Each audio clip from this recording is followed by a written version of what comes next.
What is SHTF radio communication? Have you ever thought about what you would do if all your usual ways to communicate suddenly stopped working?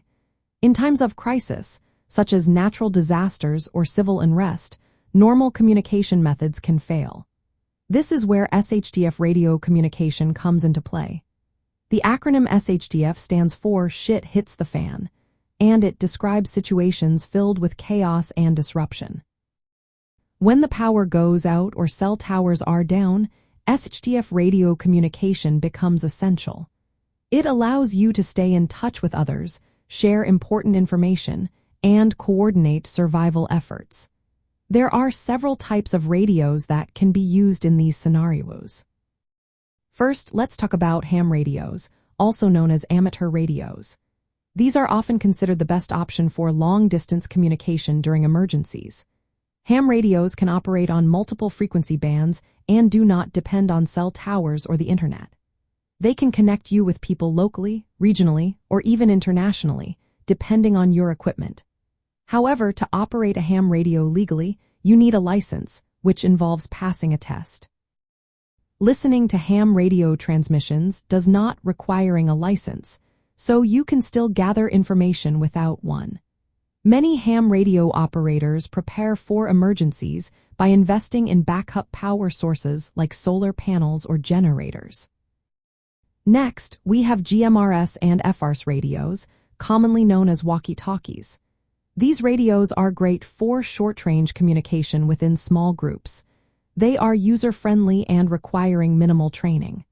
However, keep in mind that their range is limited compared to ham radios. Other radio types can also be part of your survival plan.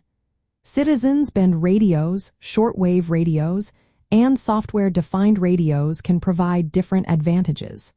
They can help with decentralized communication and accessing emergency broadcasts. Mastering SHTF radio communication is not just about owning the right equipment. It also means knowing how to use it effectively, especially under stress. This includes learning radio protocols, emergency frequencies, and how to maintain and power your radios without grid electricity.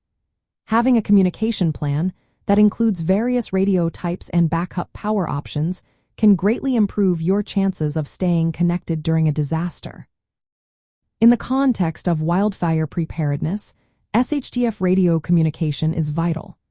It allows individuals and groups to receive timely updates, coordinate evacuation plans, and request help if needed. Since wildfires can disrupt power and cell networks quickly, having reliable radio communication can be life-saving. In summary, SHTF radio communication is a key survival skill that ensures you can communicate during emergencies when traditional systems fail. It relies heavily on ham radios for long-range communication, supported by backup power solutions and supplemented by short-range radios for local coordination. Proper training, licensing, and equipment preparation are essential for effective use in survival situations.